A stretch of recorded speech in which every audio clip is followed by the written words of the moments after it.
Welcome everyone. We'll get started in just a minute. We're just waiting for everyone to come into the room.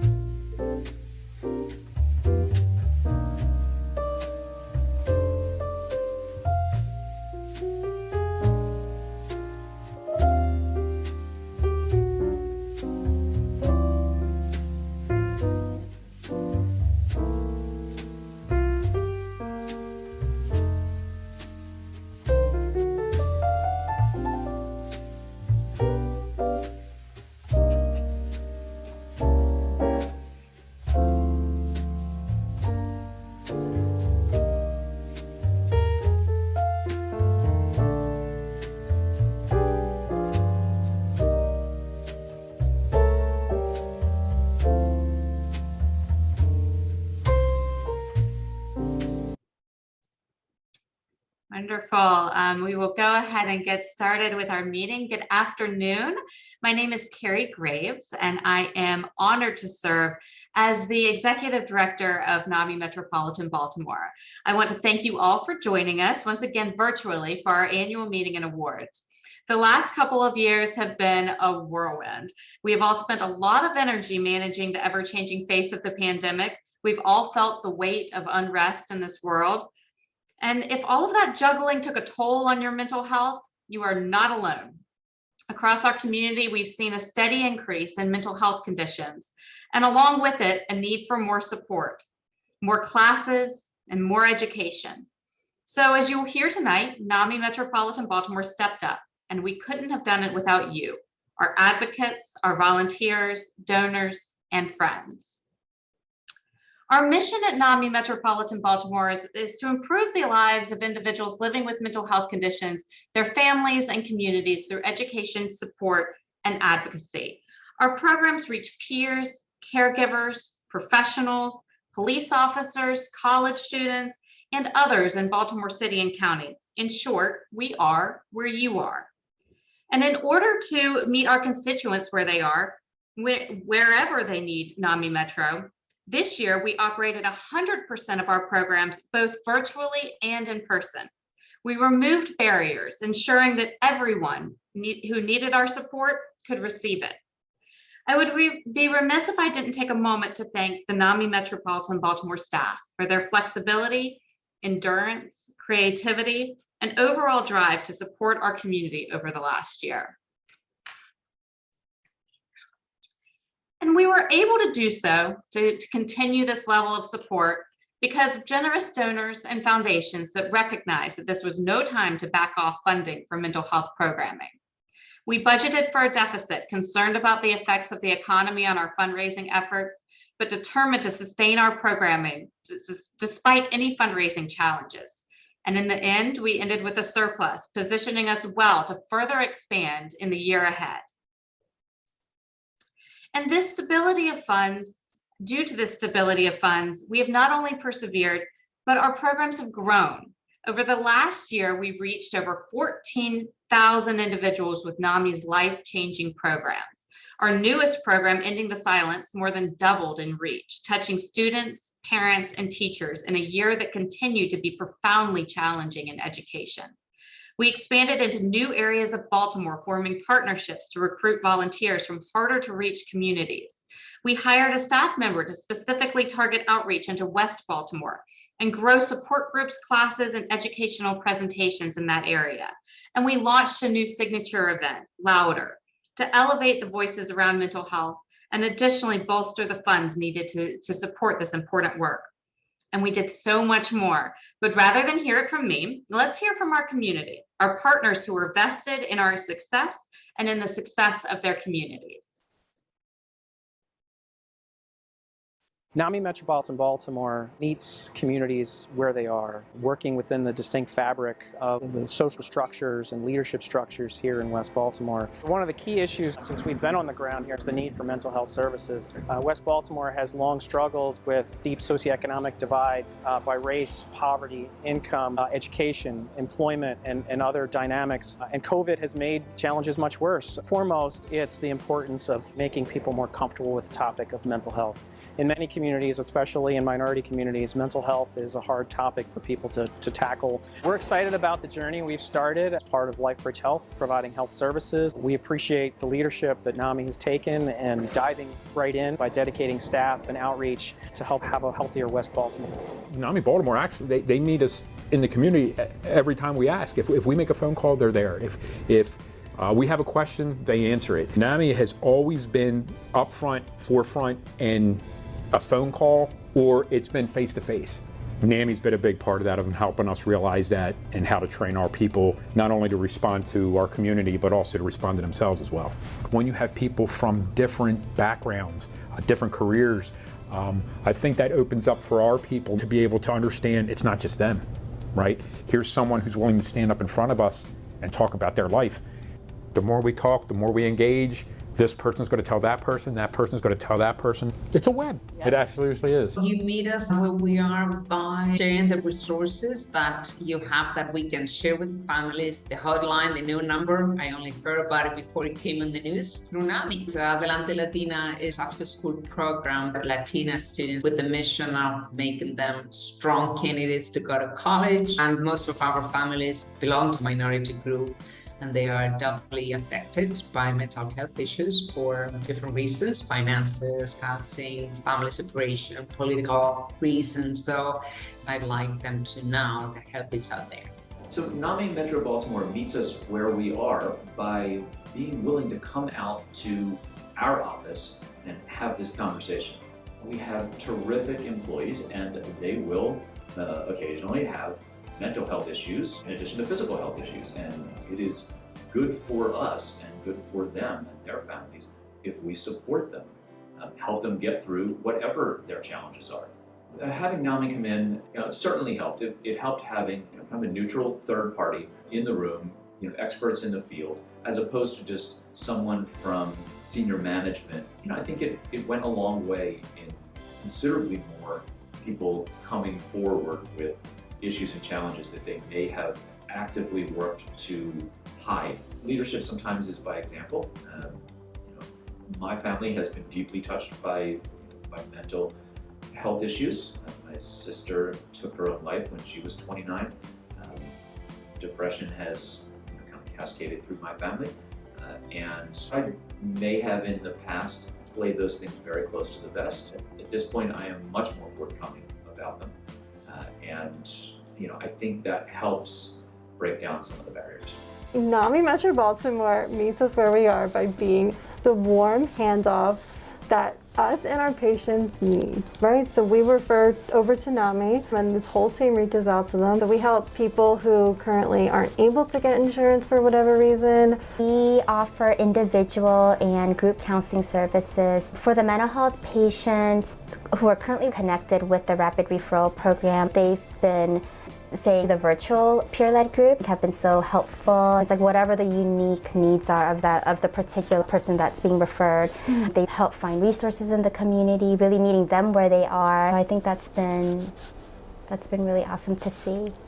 So I was really interested in, destigmatizing the conversations around mental health, especially because I come from a culture that heavily stigmatizes mental health. It was really important for me to get out there and give back. I've actually lost some pretty important people in my life to mental illnesses, and so having the tools that NAMI gave me the ability to have those conversations in my personal life. As a NAMI Metropolitan Baltimore volunteer, we meet the community where they are in two ways. One is we go out to them, set up booths at outreach events, and just make our presence known to be like, we're here, we provide these resources, they're free, come, get what you need from us. The other way we do it is we provide the resources that best match the community. So what they need, we've gone out, done the work, figured out where are their gaps in care, how can we fill those gaps, and go out there and provide those resources. Our attendees today will receive an emailed copy of our full annual report showcasing all of our successes over the last year. We are on a growth trajectory. We have our sights set on meeting all Baltimoreans where you are, in schools, at work, at their place of worship, online, and in person. And we can't do it without this community that has joined us today. Thank you for being mental health champions. I am very excited for our panel conversation this afternoon and to gain the perspective from our three esteemed guests on just how our youth are doing with all of the turmoil around us. How are they managing their mental health, and what can we do as a community to meet them where they are and provide resources and support? We are going to be on a very tight schedule for this discussion as we have a lot of ground to cover. However, we are going to try to save some space at the end of the program for questions from the audience. If you have a question you would like answered by our panelists, you can use the Q&A box at the bottom of your screen. Please make sure you're selecting this box rather than the chat function so we can ensure that all questions are received. And with that, I am so pleased to welcome Debbie Phelps as our moderator for this conversation. Deborah Phelps is widely recognized as an innovative, energetic, and talented leader and master teacher with more than 4 decades of teaching and administrator experience. The proud mother of 3 children and a grandmother of 6, Ms. Phelps is the executive director of the Education Foundation of Baltimore County Public Schools, Inc. She is a motivational speaker and author that addresses a range of topics related to education, child development, health, and life lessons. As the executive director of the Education Foundation of Baltimore County Public Schools, her transformational leadership not only helps to navigate funds for innovative programs, scholarships, and resources for students and teachers, but the establishment of 2 collaborative educators resource centers. A former classroom teacher, school-based and district-based leader, Ms. Phelps was eager to tackle a national issue of teachers having a lack of school supplies for their classrooms. Ms. Phelps and team designed 2 resource centers, the Exchange-A-Read, Gizmos and Gadgets Galore, supporting Baltimore County Public Schools, nearly 10,000 teachers and 115,000 students. And I can say personally, I got to visit one of those locations and it was incredible. Ms. Phelps has served on multiple business and community advisory boards, including the Board of Trustees, the Women's Leadership Institute of Baltimore, and the President's Advisory Council for Notre Dame of Maryland, and the School of Education Board of Advisors for Loyola University. She is a member of the Chimes International Board of Directors and a board member on the Junior Achievement of Central Maryland and Michael Phelps Foundation. She serves on multiple committees in support of the United Way of Central Maryland. Ms. Phelps was named one of the 2018 Influential Marylanders Civic Leadership by the Daily Record, the Boys and Girls Club's Champion of Youth Award, and the Smart CEO Bravo Award. She was named one of Maryland's top 100 women by the Daily Record in both 2014 and 2020. And in April of 22, Ms. Phelps was named as an inductee into the Baltimore Sun Hall of Fame for her civic work in the Baltimore area. So we are, with all of those accolades and more, I'm sure that I missed within there. Debbie, we are just so grateful to have you joining us today and leading this conversation, and I will turn it over to you. Carrie, thank you so very much. And that was a long list there. Wait till you meet these panelists that we have today. They're simply amazing. So we've just heard Carrie regarding NAMI Metropolitan Baltimore's work over the last year to continue to support our community during this challenging times. And we've heard about from our partners too as well. It is understandable that 2 of NAMI Metro Baltimore's fastest growing programs reach our youth and our young adults. Those programs being Ending the Silence and I Will Listen. We are at a pivotal time for our youth. The effects of the pandemic will be seen for years and years to come. Stressors from life look very different from the past, and we are seeing suicide rates and mental health concerns on the rise for our youth and our young adult population. It's going to take all of us. It's going to take all of our community, every member in our community, to come together to meet our youth where they are and to provide support for them. As NAMI Metro provides programs from the voices of peers, it is most appropriate that today that our panel is made up of just that, 3 peers. Today, you will hear from 3 amazing young adults about their mental health journeys and what they think is needed to ensure the safety of their generation and the many generations to come. So joining us today are Sabrina, Sage, and Jordan. And what I would like to do is give a quick intro of each, and then ask each of them to share one piece of wisdom they have learned along their mental health journey.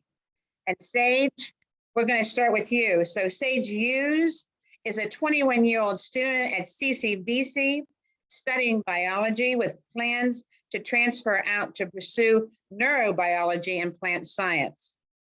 In his free time, Sage enjoys foraging and mushroom identification, creating art, going to concerts and house parties, modifying old computers and gaming consoles. But on top of that, he loves taking new classes, learning new things, and giving his time to share his story with students through NAMI's Ending the Silence program. So Sage, we are going to start everything off with you. Can you please share one piece of wisdom you have learned along your mental health journey? Yes, thank you, Debbie, for handing things off to me. I think one of the big things that I have learned over the course of, my mental health journey is things aren't necessarily always as they seem when it comes to everyone's mental health journey. Some people can put up a really good front with where they are in their treatment. They may seem fine on the outside, but internally they may not be doing so well. I think it's a little cliche to call it, never judge a book by its cover, or to just never take things as they seem. But I think that has been a very valuable life lesson for myself and those around me. Thank you, Sage. So what you see on the outside may not be what you feel on the inside. Oh, yeah. Sabrina Fowler is a junior at Eastern Technical High School, where she is focusing on law and public policy. She's very passionate about writing, and Sabrina completed a journalism program at the School of the New York Times this past July. In her spare time, I know she doesn't have very much spare time being at Eastern Tech, but in her spare time, she volunteers for the NAMI Baltimore's zine, where she writes about all mental health topics, with hopes of providing the Baltimore community with tools and information to help them along their mental health journey. Sabrina, what is an important nugget you have learned along your mental health journey? Thank you, Debbie. One thing that I think I've learned is that how we struggle with mental health is an ever-evolving thing, and it will never look the same. I started my mental health journey, I guess, when I was around 10, which is when I first started therapy. And now that I am looking back on what I was dealing with then, even a few years ago, it's just so vastly changed, and I've overcome a lot of the things that I thought I wouldn't have overcome in years past. That doesn't mean that I haven't, taken on new struggles or new hurdles that I'm confronting right now, but mental health not only looks different among different people, but it definitely can take new forms as you get older and as you overcome new situations and get into new contexts and environments, and just being able to find comfort in that variability and knowing that things will never be permanent is a really important thing, I think. Thank you, Sabrina. Ever changing and never looks the same. As you age, you would say? Thank you. Our third panelist, Jordan Damon, is a 23-year-old student at the University of Baltimore studying psychology with the hopes of pursuing a career in that field. Jordan is dedicated to serving the Baltimore community by sharing his story to students through NAMI's two programs, Ending the Silence and In Our Own Voice program. Jordan enjoys playing the saxophone. I can see it back there. Enjoys playing the saxophone, making jokes, riding bikes and biking, PC gaming, performing, and reading. Okay, Jordan, same question to you. Can you please share one piece of wisdom, you can play on your saxophone, you have learned along your mental health journey? That's a very good question. The one thing I've learned is that mental illness is a lifelong chronic illness. It's something that I've learned in my 5 years being diagnosed with bipolar disorder at 18 years old, and having to change my lifestyle. Like, I can't drink coffee.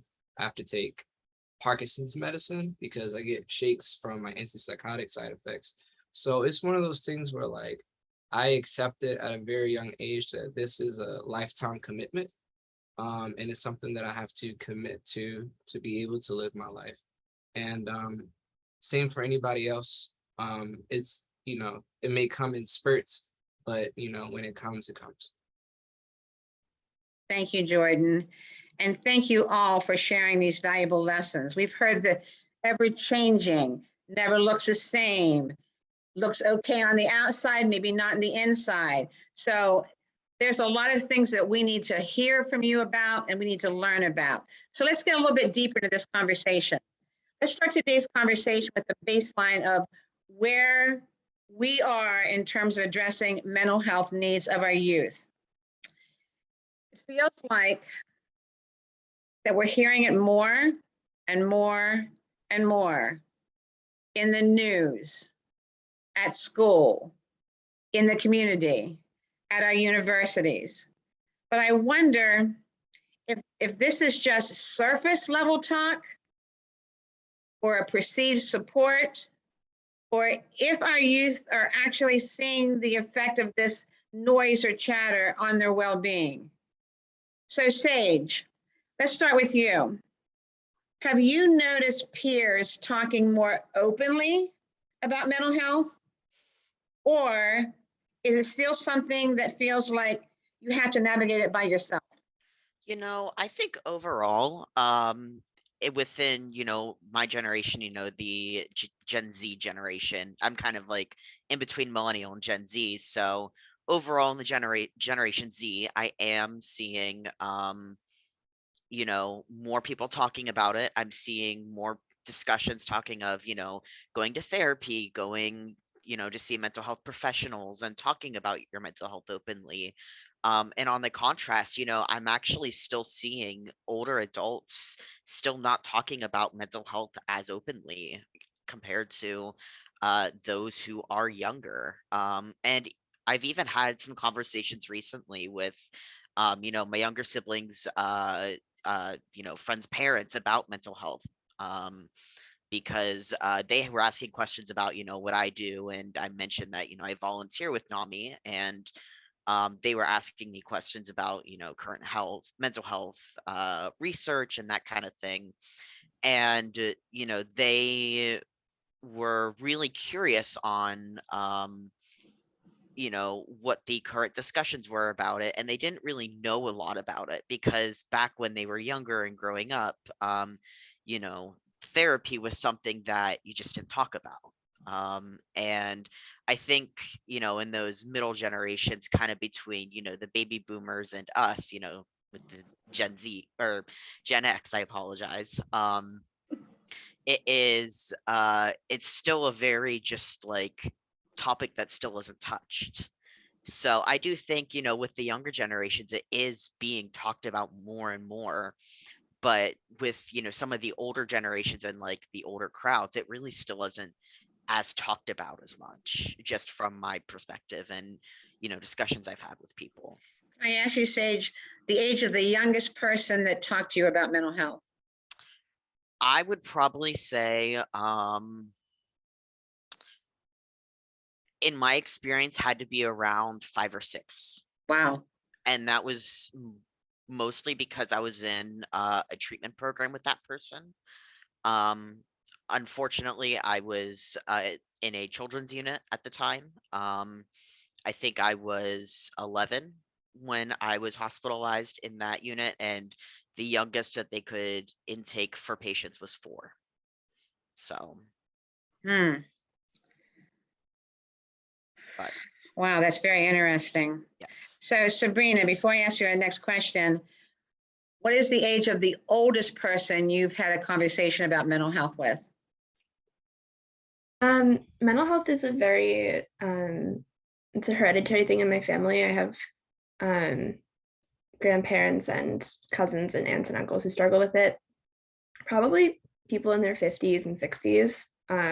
Those are the family members that also struggle with anxiety and depression, who I've been able to speak to. Definitely not as thoroughly as with my peers, but yeah.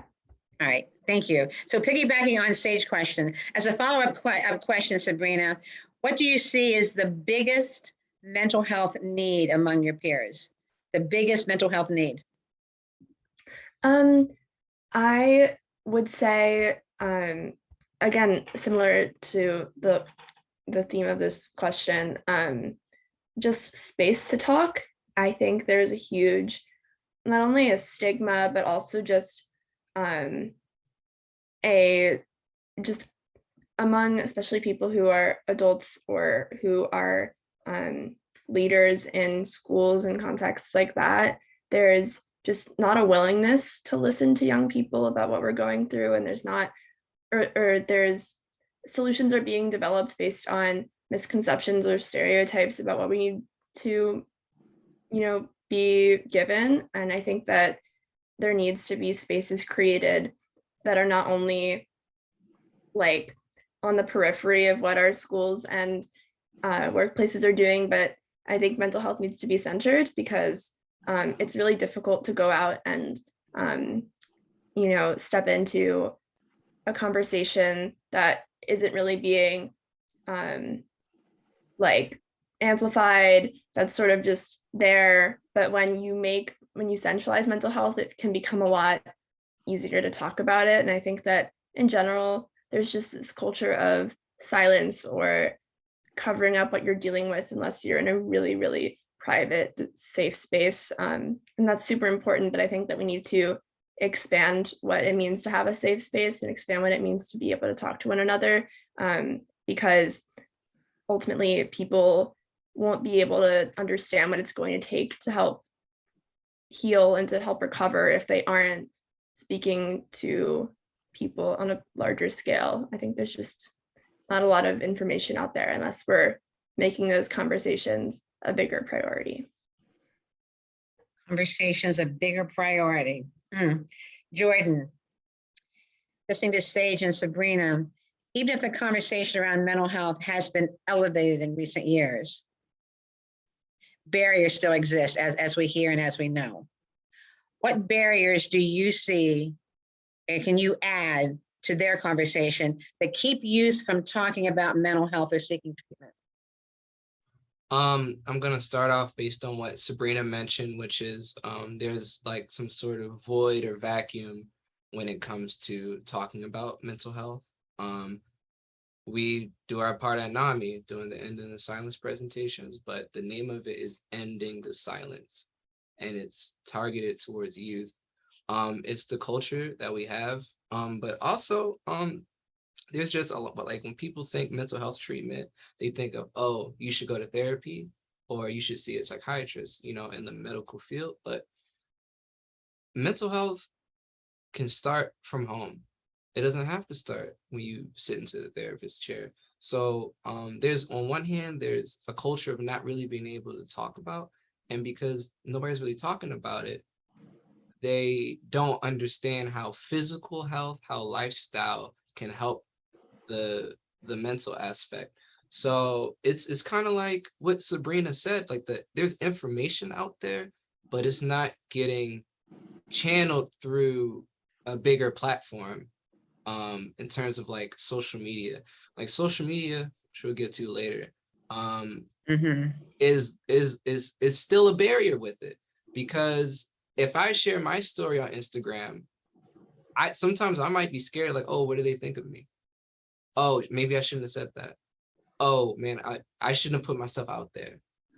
So that's the last, no, the next one, this is the last one, is in my worldview, being a Black man, that extra layer of culture when it comes to medication, like in the past, we've had the Tuskegee incident and other in terms of Black people not really having say so in terms of medical, and as well as the Henrietta Lacks HeLa cells. But those are the things that kind of are the barriers that I've encountered. But Sage and Sabrina are much younger than me, so they can talk about the youth. That's all I have to say. Thank you. Thank you. So we're going to open this up to the floor, the three of you. And if you want to start, Jordan, you may do so. As we know, and we have mentioned, there's an immense amount of stigma surrounding and living with a mental health condition. And a lot of assumptions are made. People always have their 2 cents they want to add. Would you agree with me, ladies and gentlemen? So I want to give each of you the opportunity to share one thing you wish people knew about living with a mental health condition. Okay. You want to pop in, Jordan? Yeah. The one thing I really got to know, kind of around the first thing of what I said, is that for some people that have more severe mental illnesses, it is an entire lifestyle change. I take 5 pills every day, 4 different medicines, and I have 7 medicines total if I need those extra ones.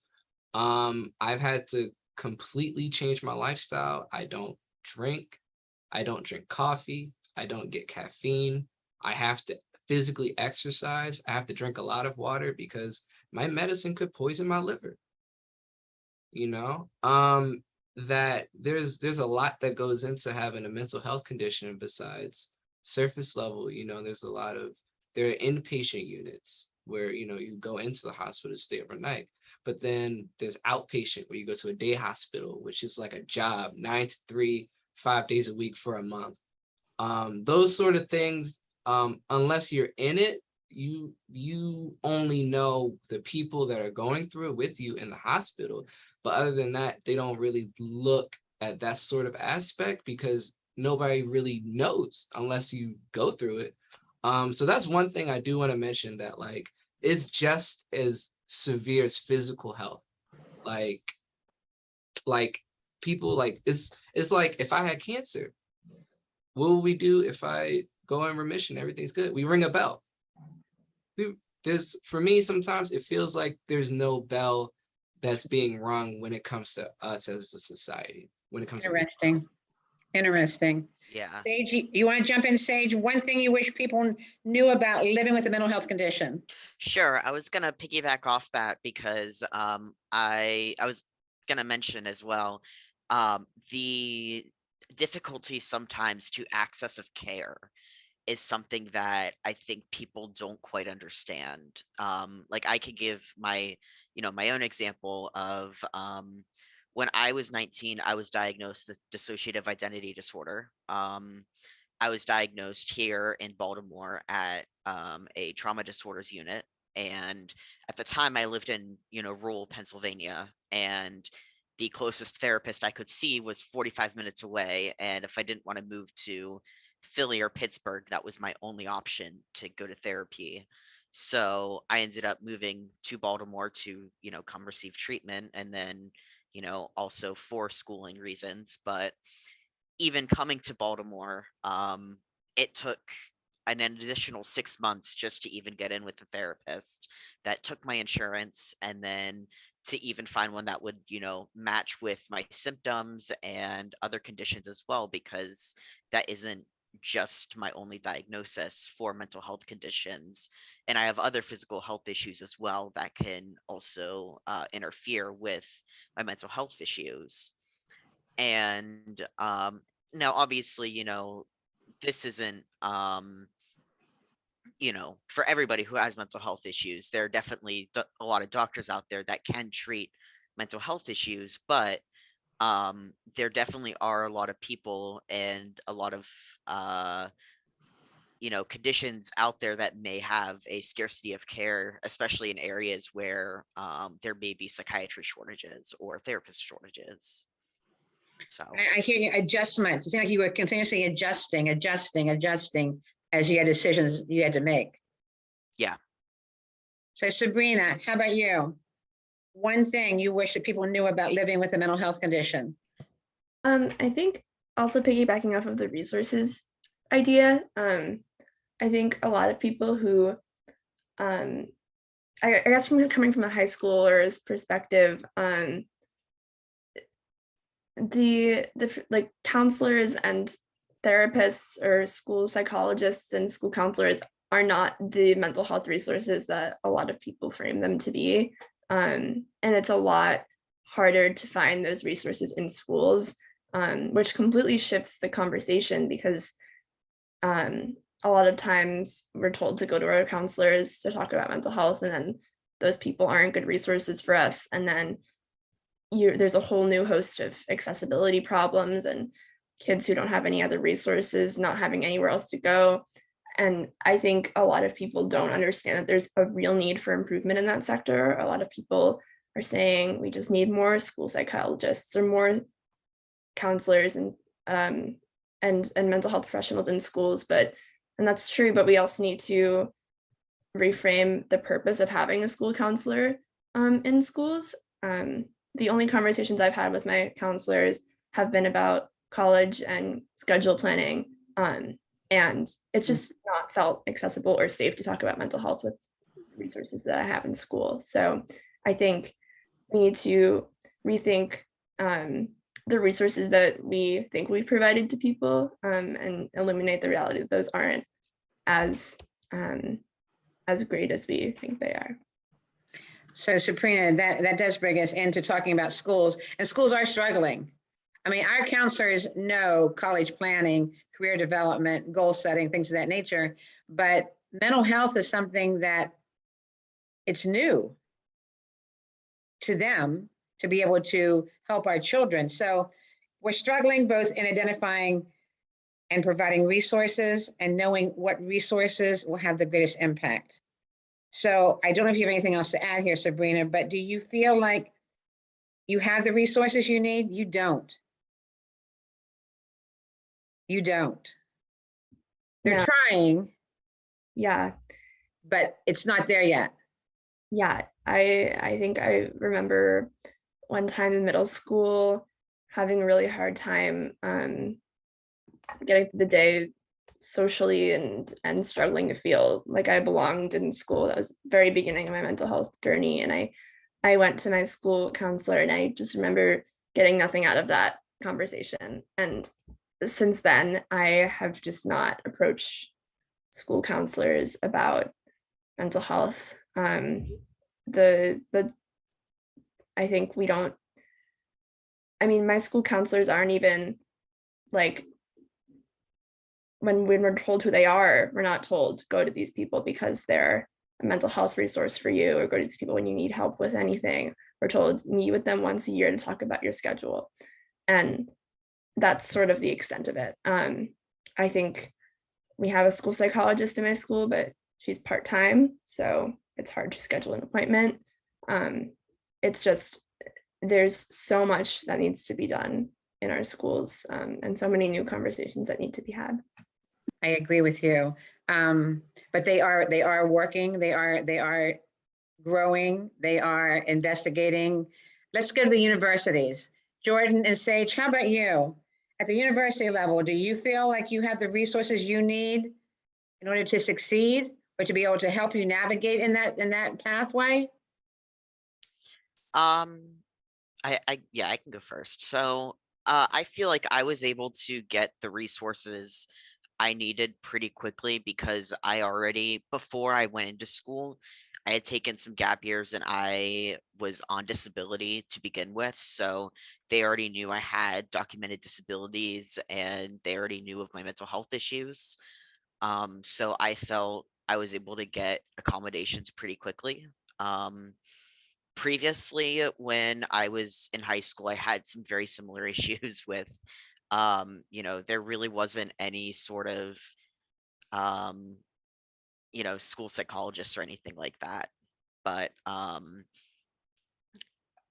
know in college, I definitely felt I have had some accommodations. Good. Jordan, how about you?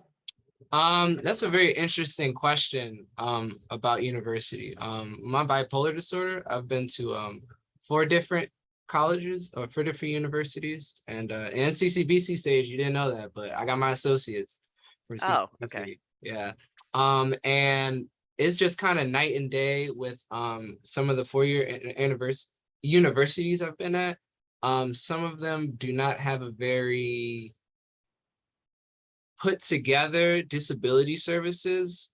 Some of them it's kind of like, okay, you have a note taker or you get extra time on tests. But other than that, there's not really a lot of like there's not a lot of support on the disability sector for some of the bigger universities. But at the University of Baltimore, it's phenomenal, has changed my life in terms of the care that the faculty, staff, and everybody there is just so positive. We have I Will Listen Week with NAMI the first week of October. And even before I Will Listen Week, there's flyers all over, there's stickers in the student support office. There's like a thing that says I will listen because they asked me to be in a video for I Will Listen Week. So it's like, it's kind of like night and day, because like even last semester, like I had a very big, my first like as an adult, huge depressive episode. And even it was depressed even the day I won this plaque. I mean, I was nominated for this plaque. This is the Mental Health Ally Award from University of Baltimore. And I didn't want to go to the award ceremony because I was so depressed. Wow. And mine says committed to mental health advocacy. So why is it that this is one of the happiest moments that I've done all this work over the past year with NAMI and I'm not happy? That's when I was like, okay, this even in the best moments. So it's one of those things where UB gave me this award and they helped me medically withdraw from my classes. While the university, I had to write a whole bunch of stuff. I had to go to the registrar. I had to go to the dean. I had to sign this. I had to sign that. Then I had to wait for something for them to decide. There was a whole 9 that I had to just go through when I was going through my mental health crisis. It was, why was it so hard for me to do it there, but not at UB because of the disability services and the way that it's structured. So We need to have some conversation going on here across different entities. So guys, that's a great story, Jordan. And thank you all for sharing that. Let's talk about the most helpful coping skills. What are some coping skills that you put into place to manage your mental health? Who wants to start? Sage, I see that yellow box. You want to start? Sorry, I can. Yeah. I really like doing. I'm a very big yoga and meditation type person. I'm a very big integrative type health, so I very much like using like Eastern type medical practices and using them within my mental health journey. So I do go to acupuncture. I do really like doing yoga, meditation, going to classes, and all of that kind of stuff. I really think that it's been beneficial towards my mental health and also for some of my physical health stuff as well. Especially the acupuncture, and with previous injuries, it's been really helpful. I'll let somebody else talk now. Hey, Jordan, I saw you light up when he said yoga. oh my God, I just went on Amazon. I found this yoga mat that has all the positions on it. So now, because I've been doing yoga, because I've been riding my bike, and it's like the bike, my thighs, they're just not where they need to be. But then I do the yoga and I just stretch out in the morning, and I have a kind of a thin yoga mat. So they have the 1/2 inch, they have the 1/4 inch. So it's just like, I'm so excited because I've been doing yoga like every morning before I bike. So yeah, yoga, like you said, Sage, biking, physical exercise. And I just have so many hobbies that there's just I can't negatively cope anymore because I have everything. Like if I want to read, I have that. If I want to play second, I have that. If I want to, just having so many hobbies that it's like I can just pick up wherever I need to do so that I can make something productive. Like I could easily just be like, oh, let me go on YouTube. This stuff is going to make me laugh. Let me watch this movie. Let me laugh. That's a great coping skill. But like I can do that sometimes. Some people binge shows. I can't binge shows anymore because I need my mind to be active in a positive way. and not like have drama. I can't do dramas. It's No just, drama, no drama. thrillers, no horror, nothing. My heart palpitations very quickly. So, but yeah, just having as many hobbies as possible. Like anybody in the chat, like in the room, if you have something that you just love doing and you're like, man, I wish I could have picked that back up. Pick it back up. It'll give you so much happiness. I picked up the saxophone. I'm way happier. So that's what I have to say about that. So Sabrina, are you a yogi? Thank you, Jordan. Are you a yogi person? I wouldn't say I'm a yoga expert, but I do enjoy mindfulness and meditation and exercises like that in general. I think like reflecting on both of what Sage and Jordan said, I think one of my biggest problems is just not knowing when to stop and take a break and just keeping pushing. Like I keep pushing myself because I'm scared that something will happen if I stop. But learning to stop and splitting up your day and scheduling into your day, like times to be mindful and times to watch a show or read or go for a walk. Like if you treat those hobbies with the same weight that you treat your work or your schoolwork, they're going to start to seep into just how you see the world and how you live your life. I think that's super important because it's so easy to just not prioritize things that you really love because for me, at least, I tend to just feel like I really just devalue things that don't, guarantee that I'm going to be, that aren't traditionally productive. But I think I've really learned that unless you give yourself time off to just be happy and to just find joy in small things, then you won't achieve those big goals that you're really obsessed about. So just being really balanced, I think, is just the best way to sum it up. I love it. I love how the three of you just kind of lit up with that question. Okay, I'm going to switch here. Something that can take over your life if we let it. Let's talk a little bit about social media, Instagram, Facebook, Snapchat, TikTok, you name it, we got it. It's hard to avoid. Oh my gosh, it's every place. It's all around us. And as an older generation, we kind of grapple with how to mitigate and the effects of social media on our young generation. We have a hard time finding solutions with problems so unfamiliar to us, the baby boomers.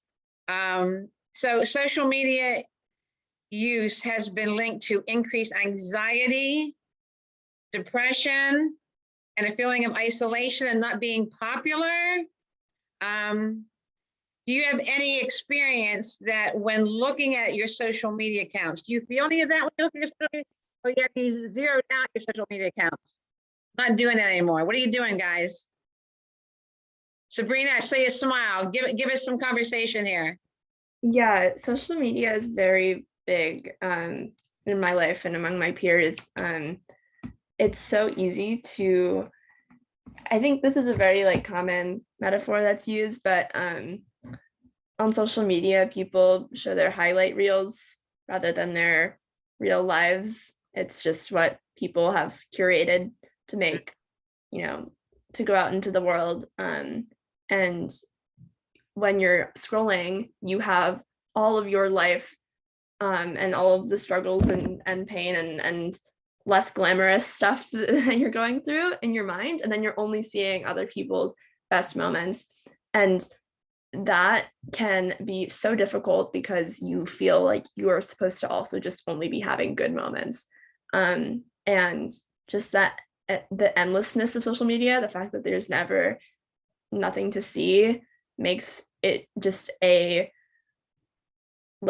immediate mechanism for spiraling because you just keep going and going and going, and the anxiety about it gets worse and worse and worse.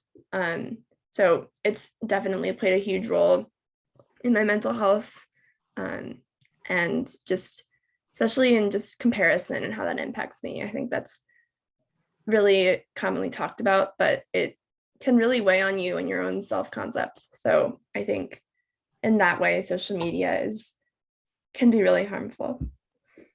Thank you, Sabrina. Jordan, How do you manage this? What do you do? What advice do you have about social media for us? The best thing you can do is turn off your notifications for Instagram and Facebook. They are just relentless with the notifications. It just makes you want to go on there. You will not go on there for a whole day. They'll say, oh, this person that you watch their story all the time posted to their story. This person commented on their own post. Leave the note. I'm mute. You just muted yourself. Want to hear your voice. Yeah, I don't really have like, I used to have Instagram envy like everybody. But once I started just like making my Instagram page just my Instagram page, like understanding a follower is fake. Somebody follows you, they press a button. You know, it's like following ratios don't really, you know, there's just the way I, you know, grapple with social media is just, I just understand that it's fake. Social media is fake. If I go on Twitter, it looks like the world is on fire. Like I go outside, it's sunny. So just like kind of like thinking about your thinking about these things helped me a lot, because once I just like turn my notifications off and just like seeing the screen time app on your phone tells you how much you're spending time on this. If I look on there, because I have the widget, so I can't hide from it. So it'll tell you, Jordan, you spent 9 hours on Instagram today. Then I call my doctor the next day. So so it kind of works out that way.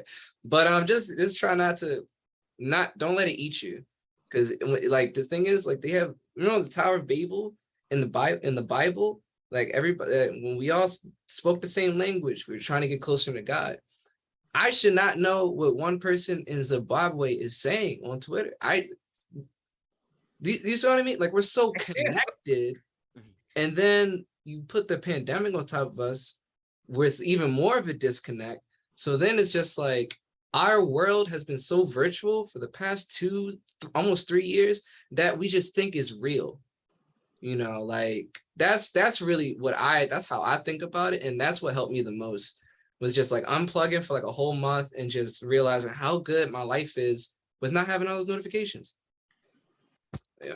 Hey, Sage, what do you think? Those reels can keep you going. Yeah, no, I definitely agree with both Jordan and Sabrina. I, for the most part, try and avoid as much social media as I can. I definitely have my pages. I definitely struggle with the, maybe not isolation, but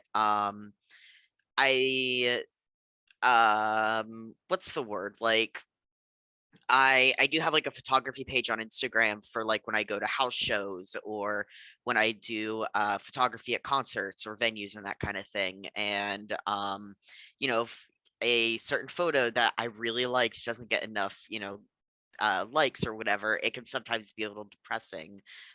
So trying to disconnect myself from, you know, that click driven type content and just the way those apps work can be a little challenging. But you know, again, that's a little bit going towards practicing, you know, my mindfulness and DBT skills and stuff that I work on in therapy. But so let's switch from social media to politics. So Generation Z, which has been recognized as one of the most politically engaged and vocal generations of our time. How, if at all, do you think that this may be related to mental health? And how do you think young people are changing the narrative around mental health? So first of all, how do you think this may be related to mental health, politics? Oh, Gen Zers. I can start on this topic. Come on, Sabrina. Very related. In a lot of ways, like I guess, but the one that I'll highlight is also related to social media. Our news is just so accessible now that it's so easy. Like Jordan was saying, you go on Twitter and scroll through 5 tweets and think that the world is ending and that there's no hope and that you can't do anything. I think with the weight of that, it can lead to just nihilism and hopelessness and increased depression. And I think that in that way, like the way that our news and social media sites frame politics is so harmful, just on a personal level. So I think that young people are just undeniably committed to social change, and we just have to reframe how we get people engaged in that.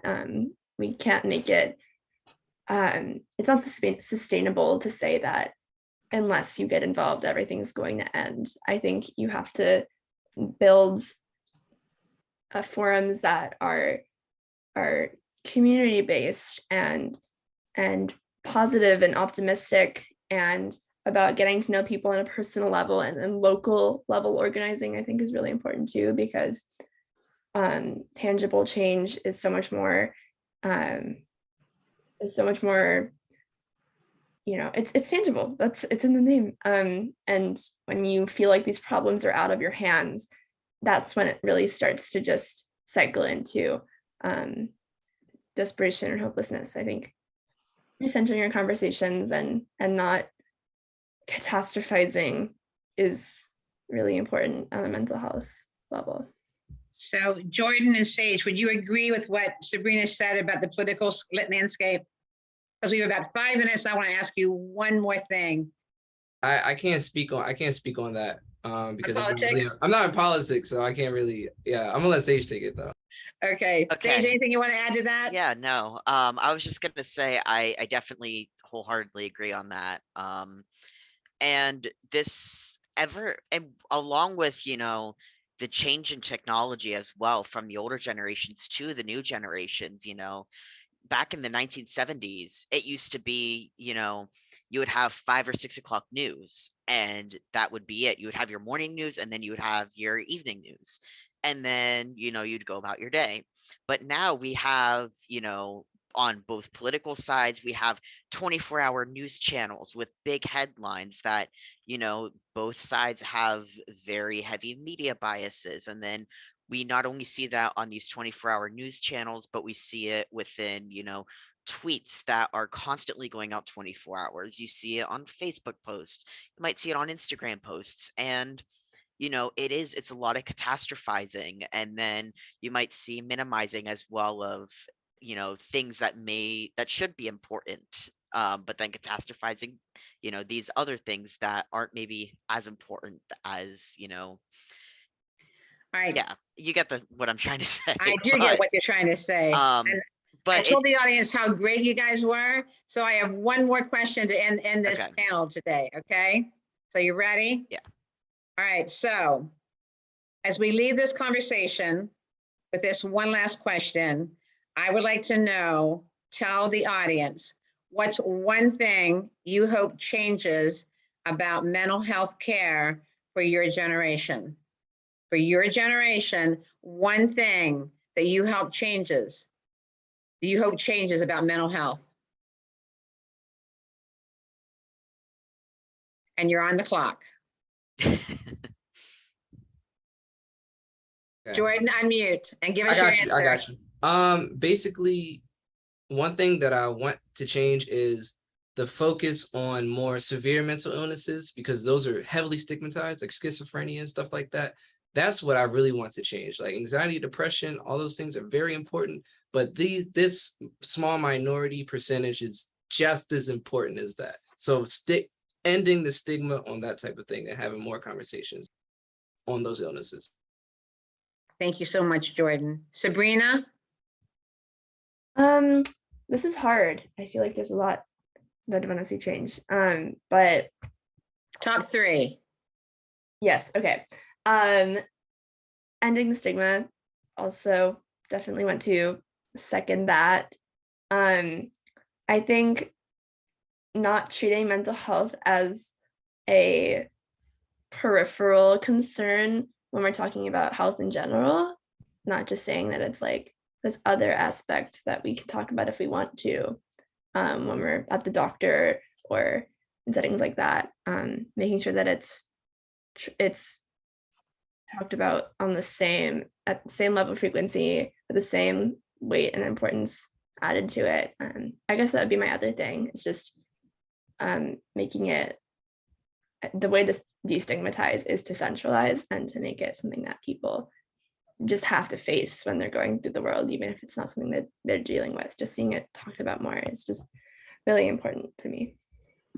Thank you, Sabrina. And Sage, your last parting thoughts. I'm really hoping that within the next coming generations that, and this isn't really something that wasn't really talked about much in the discussion, but I am hoping that those who may need inpatient services or anything like day hospitals, they won't have any sort of trauma from those programs, because they seem to be traumatizing environments due to underfunding of hospitals and lack of staff, and staff not being properly equipped. And that has been a big issue, and just nationwide within the mental health system. And I am hoping that that changes. Sage, Jordan, and Sabrina, thank you so very much for this conversation, for your open candidness, for sharing your insights on this path forward. We appreciate how you have each championed the mission of NAMI. It's been an honor to be able to talk with you today. It really warms my heart. We have work to do, and we will do it together. So Carrie, I'm going to turn this back over to you. And thank you for this opportunity to meet these three amazing adults that are just beyond words.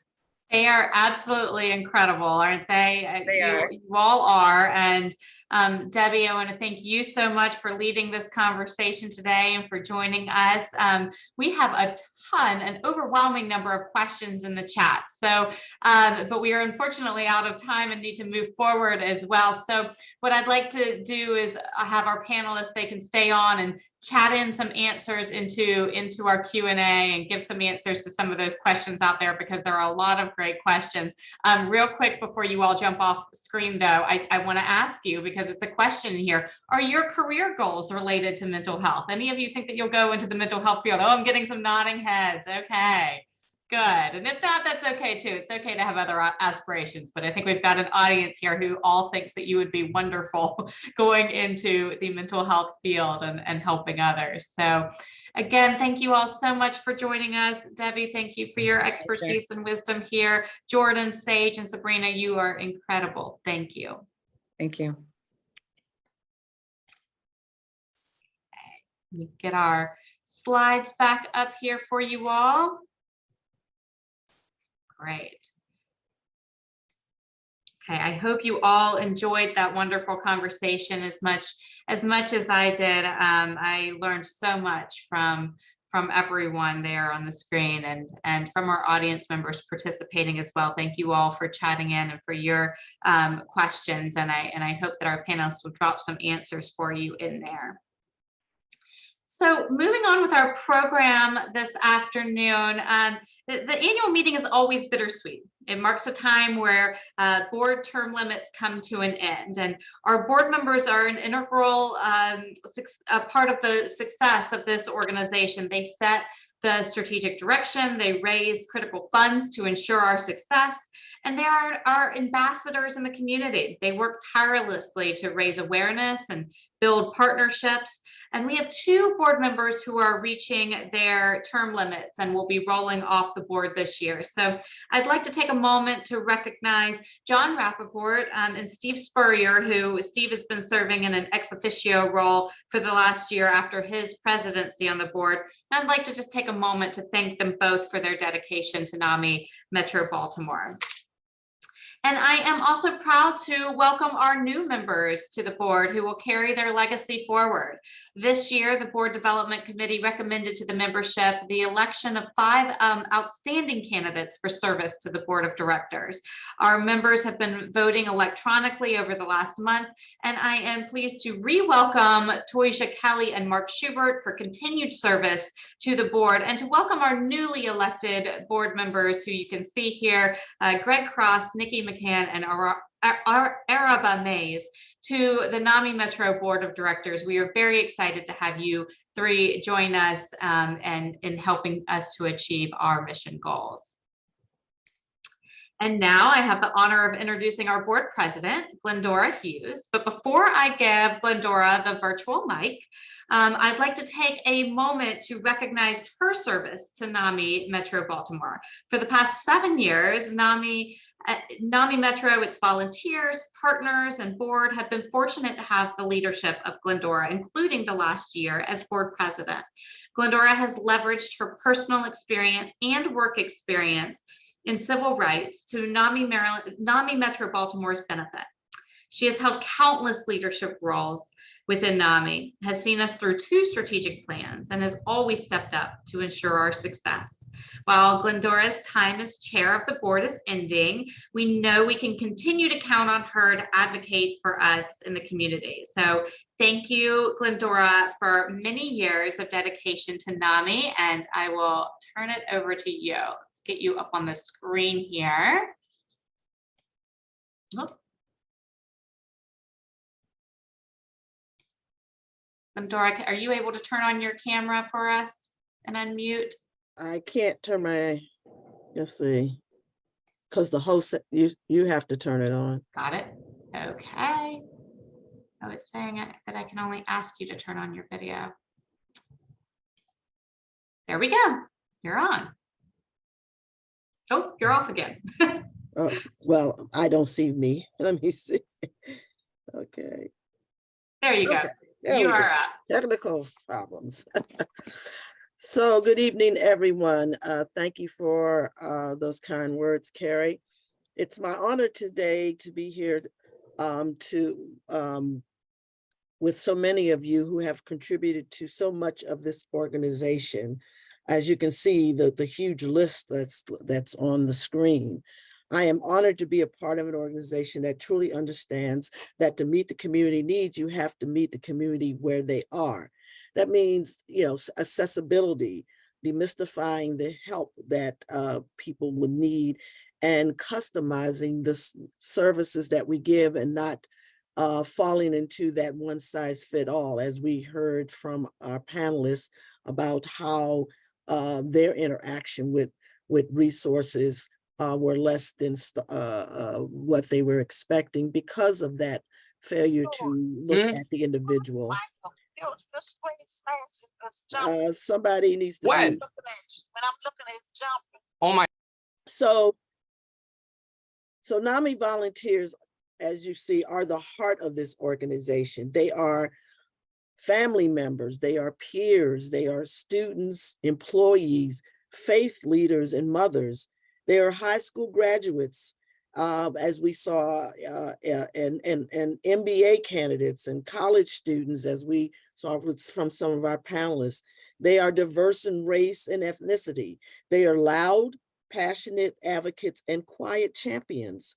Above all, they embody the mission of NAMI and utilize their lived experience to help thousands of others in our community. We can't possibly read all these names that you see out loud right now and still get you all out of here on time. But please join me in thanking these extraordinary people who have stepped up for all of us when we needed them the most. You allowed NAMI Metro Baltimore to continue to serve and be successful in helping others. And we are grateful, and the community is grateful for your untiring service. So thank you all. So NAMI Metro Baltimore has 130 volunteers who have given over 2,370 hours of their time. You inspired us with your unwavering dedication to NAMI's mission. You are all extraordinary, and you are making a difference, definitely making a difference. And this year, NAMI Metropolitan Baltimore returned to the favor by providing another safe space to our volunteers. The NAMI Nook. The NAMI Nook is a cozy area right in the center of our office where volunteers can stop in for a cup of coffee, catch up with staff members, hop onto a computer, meet for training, relax, share, and be comfortable. We are proud to provide a designated place worthy of our dedicated volunteers. And The Nook is a very nice place, and it has been beautifully decorated by a wonderful piece of art that was done for us. And hopefully some of you can stop by and see the Nook and the art.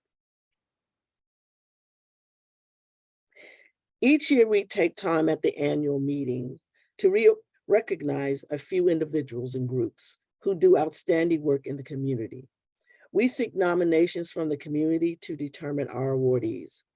With that, I would like to share a video featuring last year's award recipients. My name is Phil Kaplan, and I am the 2021 recipient of the Royal Riddick Outstanding Volunteer Award. The Outstanding Volunteer Award honors volunteers' breadth of their investment of both time and passion in volunteering. It is my honor to announce the recipient of the 2022 Royal Riddick Outstanding Volunteer Award, Fred McIver. Fred leads our Connection Support Group and is an In Our Own Voice presenter. He also delivers presentations to our corporate partners. He is an incredible presenter with a powerful story, and we are lucky to have him at NAMI Metro. Congratulations, Fred. Hello, everyone. My name is Serena Love, and I am a longtime volunteer at NAMI Metro Baltimore and the other 2021 recipient of the Royal Riddick Outstanding Volunteer Award. It is my great honor to present this award to our newest recipient. It is Lisa Levi. Okay, Lisa teaches our family to family class. She cares for families across Baltimore by providing support and education to people who need it the most. Lisa, we are so grateful for you sharing your time and your talents with us. Congratulations so much on this really well-deserved recognition. Congratulations. Good afternoon, my name is Nova Getz and I'm the Marketing and Communications Coordinator here at NAMI Metro. I'm super excited to be able to present our second ever notable NAMI Metro Baltimore Newcomer Volunteer Award. This award recognizes a volunteer who's dove right into supporting the mental health of fellow Baltimoreans since their first year of getting started. This year, our awardee is Jordan Damon. He is an Ending the Silence and In Our Own Voice volunteer who shares his story to make sure that middle school and high school age students feel like they can also speak up if they need mental health support. In his In Our Own Voice experience, he shared his story on the news, at universities, and in workplaces. Jordan, I know you are making a huge difference. Thank you so much for being a part of NAMI Metro Baltimore. Good afternoon. I'm Courtney Brown, Supervisor of Mental Health Services for Baltimore County Public Schools and a 2021 recipient of the Francis J. Lentz Mental Health Professional of the Year Award. Each year, this award is given to a mental health professional who reaches beyond the requirements to improve the lives of individuals living with mental illness and their families. It is my honor to announce Latoya White as our 2022 recipient of the Francis J. Lentz Award. Latoya is a psychiatric physician assistant at Balance Point Wellness. She started her healthcare career 18 years ago as a combat medic in the United States Army. Latoya has worked in geriatric psychiatry in a local nursing facility. Most recently, she worked on research studies for children and adolescents battling chronic health conditions. Latoya, thank you for your dedication and for your service. Congratulations. My name is Sharita Cole Brown. I am last year's honored recipient of the Marsha G. Pines Lifetime Advocacy and Service Award. It is my deep honor to pass the torch this year to someone who's dedicated countless hours of her time to supporting the mental health of the Latina and Spanish-speaking immigrant community here in Baltimore.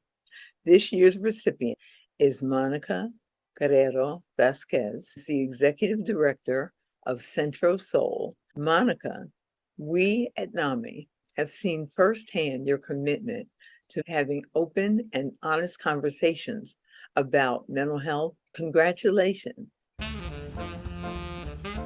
Good afternoon, everyone. My name is Jamie Clark, and I'm the Senior Director of Programs and Community Engagement at NAMI Metro Baltimore. Each year, I have the pleasure of awarding officers who have demonstrated outstanding dedication to preserving the mental wellness of our community. This year, our Outstanding CIT Officer of the Year award for Baltimore City Police goes to Officer Johnny Brutus. He consistently recognizes how the entire family support system may be impacted if a loved one is living with a mental health condition, and in turn, how he can support. He has also conducted 2,500 well-being checks to ensure that members of our community are safe and getting the care that they need. Thank you so much for your service, Officer Brutus. From the Baltimore County Police Department, I am honored to recognize Officer Yulia Taranik, who is on their mobile crisis team. Officer Taranik responds to mental health, emotional, and substance use-related calls alongside mental health clinicians, and her ability to approach each call with empathy and professionalism is exemplary. Having responded to 215 calls, she works diligently to divert clients who need care away from the criminal justice system. Officer Taranik, thank you so much for being a role model as we continue to build our mobile crisis response team here in Baltimore.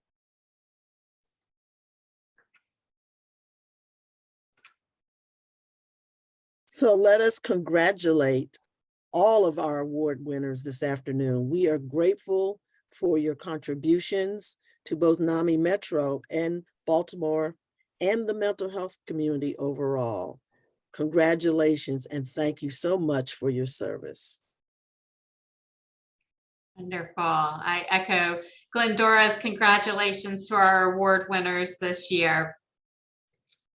And I do want to offer a special thank you to our Core Giving Society members as well. To further our support of our volunteer network, in FY22, NAMI Metro Baltimore unveiled the Core Giving Society. This is an elite group of donors who pledged to donate a substantial amount for 5 consecutive years to strengthen and grow our volunteer corps and create transformational change in our community. I'd like to thank our inaugural members of the Core Giving Society for their support. And finally, I want to thank you all for joining us this afternoon. I hope that we've gotten your wheels turning a little bit about different ways that you can be involved. We have a big year ahead with very ambitious goals, and we invite you to learn more about volunteering, becoming a partner on a training or anti-stigma initiative, or supporting us with a donation. Your contributions allow us to keep our programs free of charge. You can learn more about our programs or make a donation on our website at namibaltimore.org. We look forward to meeting you where you are. Thank you and enjoy the rest of your evening.